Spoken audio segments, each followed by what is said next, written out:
Something extraordinary unfolded in Jerusalem only a few hours ago, and yet the world's largest news networks are silent. There were no breaking news banners, no alerts running across screens, no commentators filling the air with speculation. Instead, the world slept while a moment of staggering spiritual weight slipped quietly into history.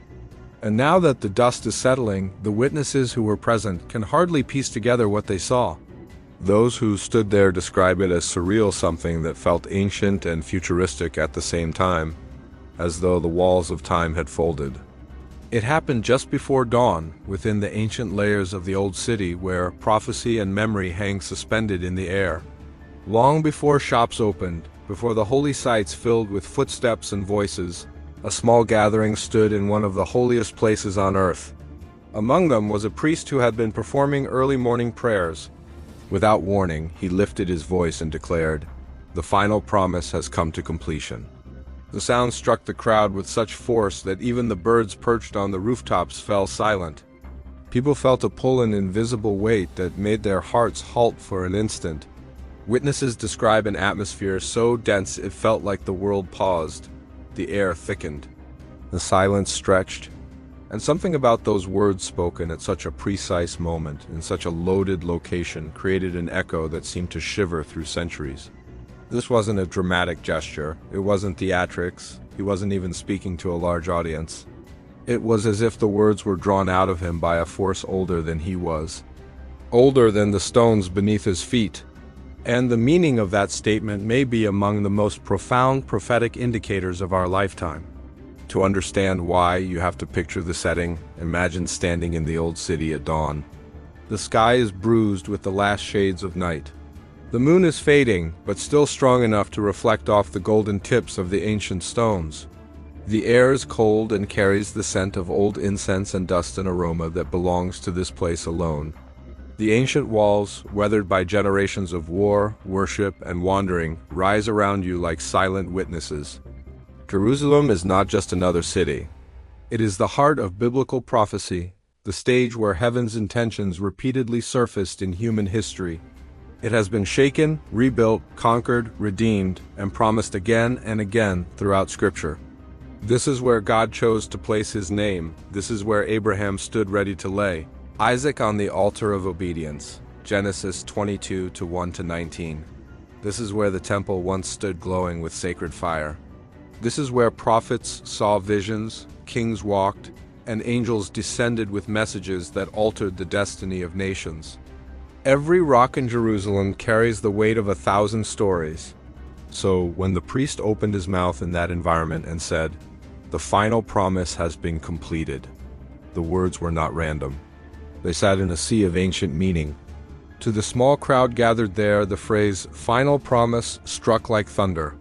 Some instantly thought of Jesus' words in Luke 21:24, where he spoke about Jerusalem being under foreign control until the times of the Gentiles are fulfilled. Others thought of the Old Testament prophecies that spoke of restoration, return, and the completion of divine cycles. The word fulfilled used by Jesus, tetelestai, is the same expression he cried out on the cross when he said, "It is finished," John 19:30. It signifies something completed in totality, nothing left undone, nothing incomplete. This idea of divine completion echoes across all Scripture. In the Bible, a cycle closes only when God himself has determined it. And according to prophecy, the moment Jerusalem returns to the people of the covenant, a timetable begins ticking.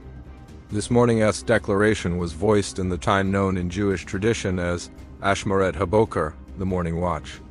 This is not just any hour. Ancient writings say it is the moment when the veil between realms seems thinner, when prayers soar more freely, and when heaven echoes more clearly.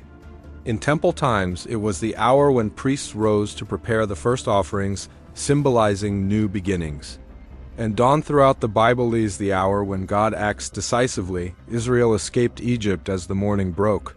Joshua witnessed Jericho fall at dawn. The women discovered the empty tomb at dawn. Angels appeared to shepherds under early morning light. The resurrected Christ first revealed himself during the rising sun. Dawn is a symbol of divine intrusion into human affairs.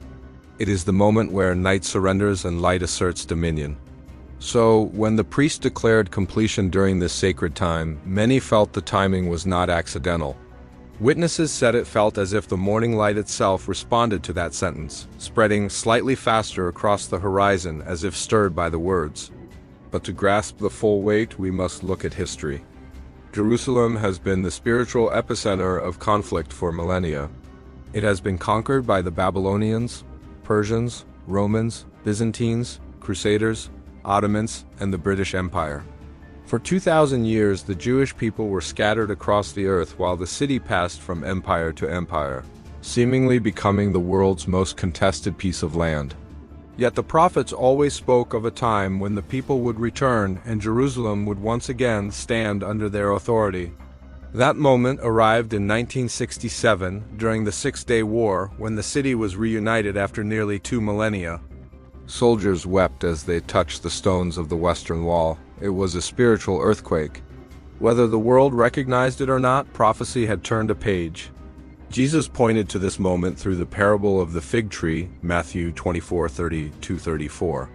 He said that once the fig tree symbolizing Israel begins to grow again, the generation that witnesses it will not pass away before all prophetic events unfold. That means the people alive today stand in a narrow window of history described by Christ himself. Combine that with today's declaration and the puzzle becomes clearer. We are living in a time where ancient prophecies are converging with modern events in ways earlier generations only dreamed of. And the location of this declaration matters.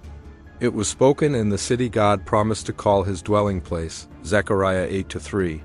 It was spoken in the same city where Ezekiel saw the glory depart and the glory return. It was spoken on ground where Isaiah saw visions of the Lord enthroned. It was spoken steps away from where Jesus was tried, crucified, buried, and resurrected. Jerusalem is where divine cycles begin and end. Consider this. Many rabbis teach that Jerusalem is the center point of creation, the very place where God formed Adam from the dust. Others believe it is the location where Abraham encountered Melchizedek, the mysterious priest-king of Salem, for Christians. It is the place where the Messiah fulfilled his mission, broke the chains of death, and ascended to heaven. When viewed from any perspective, Jewish, Christian, or historical, Jerusalem is the spiritual compass of the world. It is often called the city where earth touches heaven.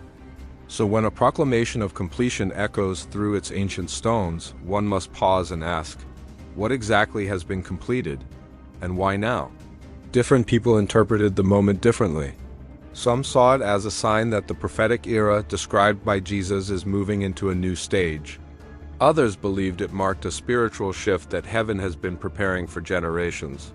A few said they felt a presence, something holy, mighty, and overwhelming surge through the air right as the priest spoke. Yet even among witnesses there was a strange unity in their reactions. Some fell to their knees, not out of fear but out of awe.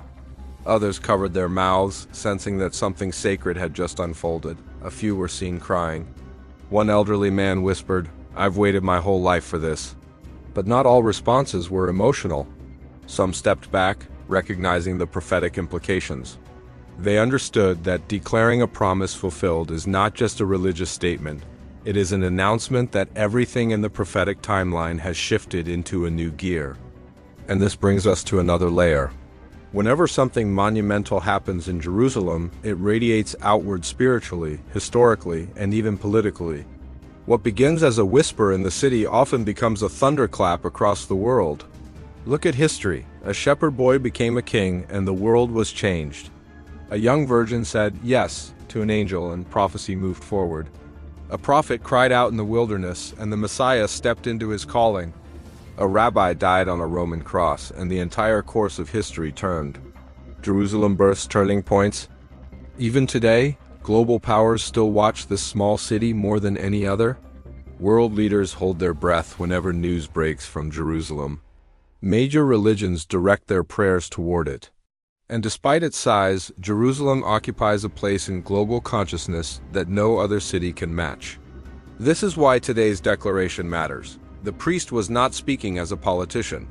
He was not quoting a political milestone, economic report, or government decision. He was echoing a spiritual reality that crosses every human boundary. His words resonated with scripture, history, and prophetic cycles. His declaration was not accidental, it was timely. And if it truly marks the completion of a prophetic phase, then a new phase is beginning. The Bible describes God as the one who does nothing without revealing it to his servants, the prophets, Amos 3-7. And repeatedly, major prophetic shifts began quietly seen only by a few, recognized only by those spiritually awake. Think of Samuel hearing a whisper in the night, Elijah encountering God in a still small voice, shepherds receiving angelic news while the world slept, Anna and Simeon recognizing the infant Messiah when no one else noticed. God often moves in ways only the spiritually attentive can perceive first. And so this morning may very well be one of those moments. It is worth noting that prophecies often unfold not in one grand explosion, but in a series of markers, each signaling that a larger picture is nearing completion. Today's quiet proclamation may be one of these markers. But whether this moment signals the opening of a new chapter or the closing of an old one, there is no denying that something shifted. Jerusalem felt it. The witnesses felt it. And even those hearing about it from afar are sensing it. A divine clock is moving, a promise has been fulfilled. And the world, whether it's ready or not, is stepping into a new prophetic hour.